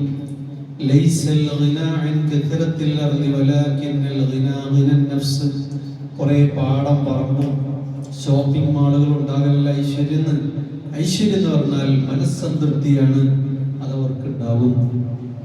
അങ്ങനെ ജീവിക്കുന്ന ആളെ സംബന്ധിച്ച് പറഞ്ഞറിയാം. മദീനയിൽ ഒരു 12 പേരടങ്ങുന്ന യാത്രാസംഘം വന്നു. നബി അവർക്ക് ദീനെ കുറിച്ച് പരിചയപ്പെടുത്തി കൊടുത്തു, സമ്മാനം കൊടുത്തു. അപ്പൊ നബി ചോദിച്ചുള്ള കൂട്ടത്തിൽ ഇനി ആരെങ്കിലും സമ്മാനം വാങ്ങാണ്ടോ ചോദിച്ചു. അപ്പൊ പറഞ്ഞു, ഞങ്ങളെ വണ്ടിന്റെ ഡ്രൈവർ ഉണ്ട്, മൂപ്പരോട് വരാൻ പറയാം. ചെറുപ്പക്കാരനാണ്. ആ ചെറുപ്പക്കാരൻ നബി ദീനിനെ കുറിച്ചൊക്കെ പറഞ്ഞു കൊടുത്ത് സമ്മാനം കൊടുക്കുമ്പോൾ അയാൾ പറഞ്ഞു, സമ്മാനം ഒന്നും വേണ്ട നബി, എനിക്ക് ഉള്ളതിൽ തൃപ്തിപ്പെട്ട് ജീവിക്കാൻ ഒരു മനസ്സ് മതി, അതിന് വേണ്ടി നിങ്ങൾ പ്രാർത്ഥിക്കണം. അങ്ങനെ മനസ്സുണ്ടാക്കാൻ വേണ്ടി പ്രാർത്ഥിക്കണം. നബി പ്രാർത്ഥിച്ചു. എന്നാലും നിങ്ങൾ സമ്മാനം വാങ്ങണം. നമ്മൾ സമ്മാനം കൊടുത്താൽ പോയി. വർഷങ്ങൾ കഴിഞ്ഞ് യാത്രാ സംഘത്തെ കണ്ടപ്പോൾ നബി ചോദിച്ചു, എന്താ അയാളുടെ അവസ്ഥ? അപ്പൊ ഈ യാത്രാ സംഘത്തിലെ ആളുകൾ പറഞ്ഞു, വല്ലാത്തൊരു മനുഷ്യനാണ്. ഈ ദുനിയാവ് മുഴുവൻ ഞങ്ങൾക്കൊക്കെ പാടെ പകുത്ത് തന്നാലും ഞങ്ങൾക്കൊക്കെ എത്ര ഏക്കറെ കിട്ടിയെന്ന് അറിയാൻ വേണ്ടി പോലും അവിടെ വന്നിട്ടില്ല. അത്രയും ഉള്ളതിൽ തൃപ്തിപ്പെട്ട് ജീവിക്കുന്ന ആളാണ് ഞാൻ പറഞ്ഞു. അപ്പൊ അല്ലാഹു റസൂൽ ആകാശത്തെ കൈ ഉയർത്തിയിട്ട് പ്രാർത്ഥിക്കുകയാണ്, പഠിച്ചോനെ ആ സഹോദരനെ നീ ഒന്നായി മരിപ്പിക്കണേ നാഥാ, ഒന്നായി മരിപ്പിക്കണേ നാഥാ, ഒന്നായി മരിപ്പിക്കണേ നാഥാ. കേട്ടപ്പോ സ്വഹാബത്ത് ചോദിച്ചു, നബി ആരാപ്പം എല്ലാവരും ഒന്നായിട്ടല്ലേ മരിക്കണത്? ആരാപ്പം രണ്ടായി മരിക്കല്? നബി സല്ലല്ലാഹു അലൈഹി വസല്ലം പറഞ്ഞു, ഏകനായ റബ്ബിൽ വിശ്വസിച്ച് പരലോകത്തെ ലക്ഷ്യം വെച്ച് അല്ലാഹ് കൊടുത്തതിൽ തൃപ്തിപ്പെട്ട്, അല്ലാഹ് കൊടുത്ത ഭാര്യയിൽ, മക്കളിൽ, സുഖത്തിൽ, സൗകര്യത്തിൽ, ആരോഗ്യത്തിൽ, അല്ലാഹ് കൊടുത്ത രോഗത്തിൽ, ആരോഗ്യത്തിലൊക്കെ തൃപ്തിപ്പെട്ട് ജീവിച്ച ഒരു മനുഷ്യൻ മരിക്കുമ്പോൾ ഒന്നായി മരിക്കുന്നവനാണ് അവൻ. അല്ലാത്ത ആളുകൾ അല്ലാഹ് കൊടുത്തൊന്നും പോരാ, ദുനിയാവ് കെട്ടിപ്പിടിക്കാനും വാരി കൂട്ടാനൊക്കെ വേണ്ടിയിട്ട് ഹലാലും ഹറാമും ഒന്നും പരിഗണിക്കാതെ പാഞ്ഞു പോകുമ്പോഴേക്കാലം അങ്ങാടിയിൽ വെച്ച് തോന്നുന്നു അവന്റെ ആഗ്രഹങ്ങളെല്ലാം ചിന്തിച്ചെതറി. അതാണ് ചിന്തിച്ചെതിരിയ മരണം നബി സല്ലല്ലാഹു അലൈഹി വസല്ലം പഠിപ്പിച്ചു. അല്ലാഹു കാത്തുരക്ഷിക്കുമാറാകട്ടെ. മൂന്നാമത്തെ ലക്ഷ്യം എന്താ? മൂന്നാമത്തെ അനുഗ്രഹം എന്താ അറിയോ?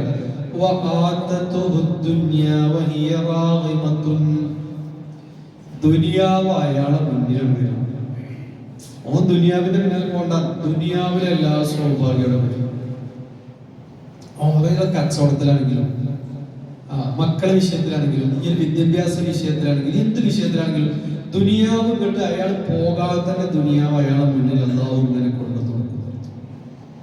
ധീരത, നല്ല നല്ല കാഴ്ചപ്പാടുകൾ, റഹ്മത്ത്, ബർക്കത്തൊക്കെ ഇങ്ങനെ അല്ലാഹു സുബ്ഹാനഹു വ തആല മുന്നിൽ ഇങ്ങനെ കോരി കൂമ്പാരമാക്കി വെച്ചു കൊടുക്കുന്ന ധീരതകൾ.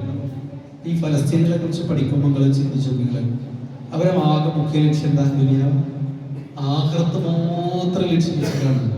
അതുകൊണ്ട് ഇത് ഭയങ്കര ധീരതയുണ്ട്, ഭയങ്കര സന്തോഷം. എന്ത് സങ്കടം വന്നാലും ഖുർആൻ ഇങ്ങനെ ഓതുകയാണ്. ഇപ്പൊ ഈ യുദ്ധത്തിനിടയിൽ തന്നെ ഇപ്പം 500 ചില ആളുകൾ ഹാഫിദികളായിട്ട് സമ്മാനം കൊടുത്ത ഫോട്ടോ വന്നു. നമുക്ക് ചെറിയൊരു അസുഖം, ചെറിയൊരു തലവേദന നമ്മൾ ഖുർആൻ എടുത്ത് ഓതില്ല. ഇപ്പൊ റമദാനിൽ ഓതാൻ കാത്തിരിക്കുന്നവരായിരിക്കും. എന്തുപോലെ ഉണ്ടാവും, എന്നും ഖുർആൻ ഓതുന്നവരായിട്ട് ഭയങ്കര ധീരത അവർക്കുണ്ട്. എന്താണോ അവന് കിട്ടിയത്, ആ ധീരത അവർക്ക് കിട്ടിയിട്ടുള്ളത്. അപ്പൊ നമ്മൾ എപ്പോഴും പ്രാർത്ഥിക്കണം. അല്ലാഹു സുബ്ഹാനഹു വ തആല പറയുന്നുണ്ട് സൂറത്ത് ബഖറയിലെ 200-201 ആയത്തോതി അവസാനിപ്പിക്കണം.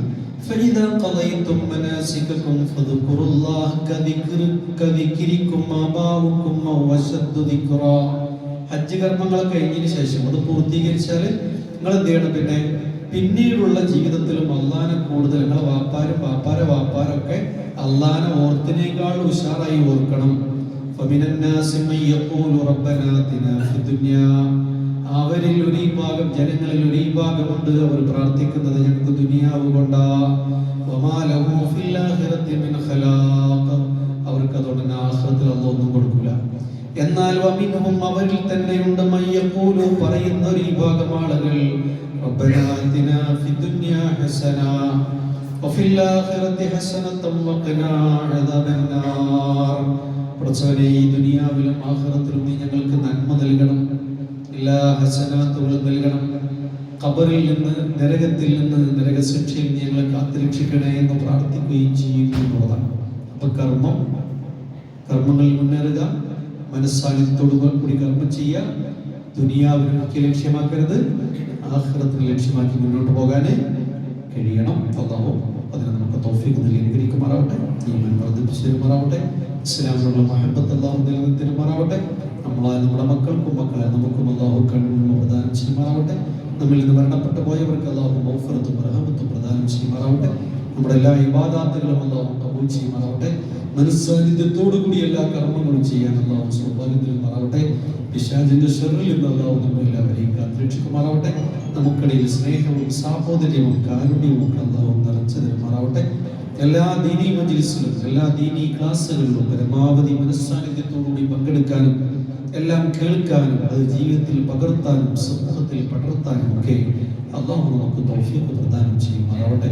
മാറാരോഗങ്ങൾ, അപകട മരണങ്ങൾ എല്ലാവരെയും നീ കാത്തുരക്ഷിക്കണം തമ്പുരാനെ. ഞങ്ങളെല്ലാ നല്ല ഉദ്ദേശങ്ങളും നീ പൂർത്തീകരിച്ചു തരണേ തമ്പുരാനെ. അല്ലാഹുവേ, ഉംറ നിർവഹിക്കാനൊക്കെ വേണ്ടിയിട്ട് മക്കയിലേക്ക്, കഅബയിലേക്ക് യാത്ര തിരിച്ചു വരുന്നുണ്ട്. എല്ലാവരുടെയും ആഗ്രഹങ്ങൾ പൂർത്തീകരിച്ച് പോലും അപൂർവമായ ഉംറ നിർവഹിക്കാനുള്ള സൗഭാഗ്യം അവർക്ക് നീ നൽകണേ തമ്പുരാനെ. മരിക്കും മുമ്പ് നിന്റെ കഅബാലയം സന്ദർശിക്കാൻ, മസ്ജിദുൽ നബവിയിൽ പ്രവേശിക്കാൻ, മസ്ജിദുൽ അഖ്സയിൽ പ്രവേശിച്ച് 2 റക്അത്ത് സുന്നത്ത് നമസ്കരിക്കാനൊക്കെ ഞങ്ങൾക്കും നീ ഉദവി നൽകണേ തമ്പുരാനെ. ആത്മാർത്ഥമായ ഞങ്ങളുടെ പ്രാർത്ഥനകൾ നീ ഖബൂൽ ചെയ്യണേ തമ്പുരാനെ. اللهم آت أنفسنا تقواها وزكيها أنت خير من زكاها أنت وليها ومولاها رب العالمين. اللهم انصرنا فإن لم تنصرنا ومن ينصرنا يا خير الناصرين. اللهم انصر من نصر دين محمد صلى الله عليه وسلم واجعلنا منهم. اللهم خذل من خذل دين محمد صلى الله عليه وسلم ولا تجعلنا منهم. اللهم انصر إخواننا في كل مكان. اللهم ربنا آتنا من لدنك رحمة وهيئ لنا من أمرنا رشدا. اللهم إنا نعوذ بك من جهد البلاء ودرك الشقاء وسوء القضاء وشماتة الأعداء. رب ارحمهما كما ربونا صغارا. ربنا هب لنا من أزواجنا وذرياتنا قرة أعين واجعلنا للمتقين إماما. اللهم ارحم علينا بالإيمان عند الموت قل لا إله إلا الله. توفنا مسلمين وألحقنا بالصالحين. اللهم اجعلنا لك ذكارا وجعلنا لك شكارا وجعلنا لك رهابا. اللهم اصلح شباب المسلمين. اللهم اصلح فتيات المسلمين. اللهم اصلح ائمتنا وامتنا وعلماءنا وامراءنا يا اكرم الاكرمين. اللهم ربنا آتنا في الدنيا حسنه وفي الاخره حسنه وقنا عذاب النار. ربنا اغفر لنا ولإخواننا الذين سبقونا بالإيمان ولا تجعل في قلوبنا غلا للذين آمنوا ربنا إنك رؤوف رحيم. اللهم اشف مرضانا وارحم موتانا يا أكرم الأكرمين. اللهم جمعنا في جناتك النعيم مع النبيين والصديقين والشهداء والصالحين. ربنا تقبل منا دعاءنا إنك أنت السميع العليم وتب علينا إنك أنت التواب الرحيم واغفر لنا يا غافر المذنبين آمين برحمتك يا أرحم الراحمين. سبحان ربك رب العزة عما يصفون وسلام على المرسلين والحمد لله رب العالمين. السلام عليكم ورحمة الله وبركاته.